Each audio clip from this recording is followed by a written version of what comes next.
if simple harmonic motion is represented by x equals to a cos omega t plus phi, then omega is option A amplitude, B displacement, C phase constant and D angular frequency.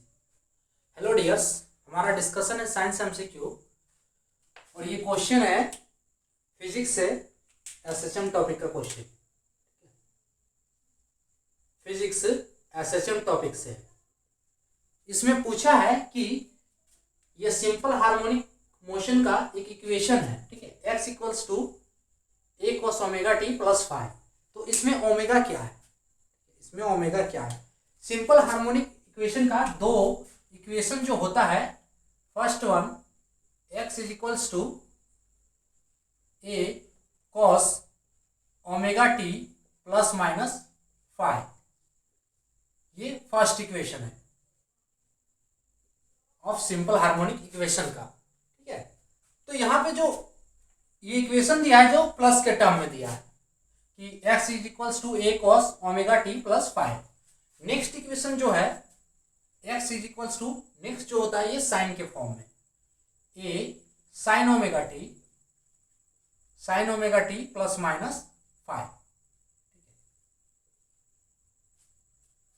ये जो दो equation है simple harmonic motion के, इसका जो simple harmonic motion जो होता है वो to and fro type of oscillatory motion होता है, ठीक है। इसके 3 पॉइंट्स होते हैं, दो जो साइड के पॉइंट्स है इसे कहा जाता है extreme position, extreme position,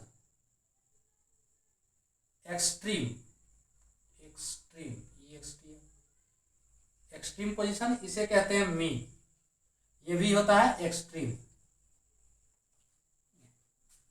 particle क्या है, मोशन स्टार्ट करता है, मान लीजिए कि पार्टिकल को एक्सट्रीम से छोड़े तो ये मीन पे गया, फिर मीन से एक्सट्रीम में, और फिर एक्सट्रीम से क्या है मीन पे आएगा रिटर्न, और फिर मीन से एक्सट्रीम पे, यानी कि ये to and fro type of motion ये जो है रिपीट होता रहता है, यही है सिंपल हार्मोनिक मोशन। सो इसमें ये जो x दिया है, x क्या है, x को कहते हैं डिस्प्लेसमेंट, ठीक है। ये जो मीन पोजीशन से, डिस्प्लेसमेंट को हमेशा मीन पोजीशन से मेजर किया जाता है। तो मीन पोजीशन से एक्सट्रीम तक आने में जो डिस्प्लेसमेंट जो तय होता है, ये जो हमारा है डिस्टेंस, इस डिस्टेंस को कहते हैं क्या, x, यानी कि डिस्प्लेसमेंट, इसे x कहा जाता है। तो x क्या है, x को कहा जाता है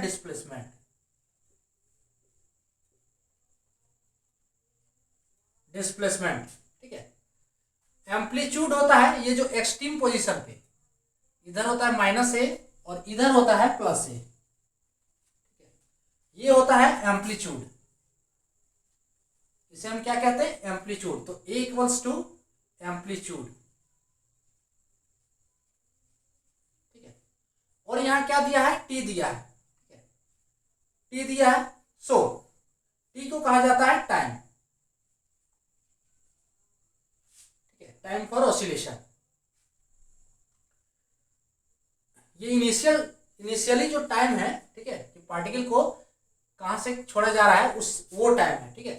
टाइम फॉर जो कंप्लीट ऑसिलेशन के लिए जो टाइम होता है उसे हम कहते हैं time period, capital T, T equals to 2 pi by जो ये ओमेगा होता है, ये होता है टाइम पीरियड, ये होता है। नेक्स्ट क्या दिया है, नेक्स्ट दिया है आपका ओमेगा दिया है, फाइव दिया है। तो फाइव को क्या कहते हैं, फाइव होता है फेज कांस्टेंट, ठीक है, फेज कांस्टेंट इसे हम कहते हैं, और इसको इनिशियल फेज कहा जाता है, ठीक है, इनिशियल फेज। ये क्या है, एक एंगल होता है, इनिशियल फेज।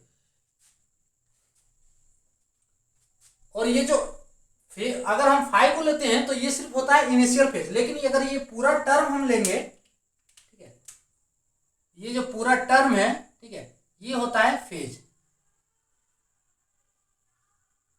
ठीक है, ये पूरा टर्म है फेज कांस्टेंट, ठीक है। यहां पे फाइव को हम मान सकते हैं इनिशियल फेज, ठीक है, फेज कांस्टेंट ये पूरा टर्म हो गया, फाइव क्या है, इनिशियल फेज। और क्या है,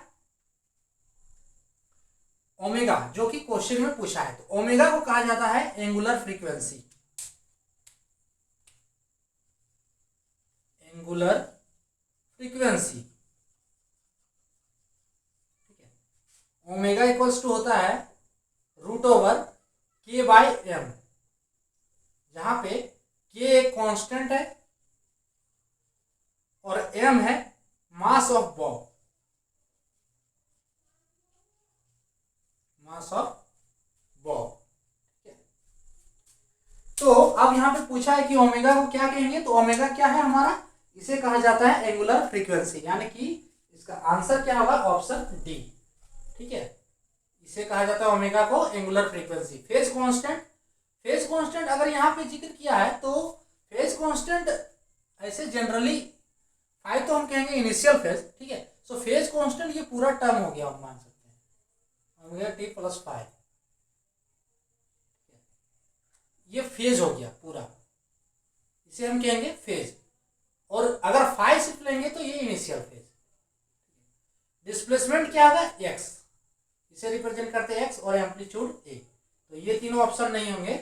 सो यहाँ पे ऑप्शन डी होगा एंगुलर फ्रीक्वेंसी, ठीक है। ओमेगा को क्या रिप्रेजेंट करते हैं, एंगुलर फ्रीक्वेंसी कहा जाता है ओमेगा को। तो ये था आज का टॉपिक।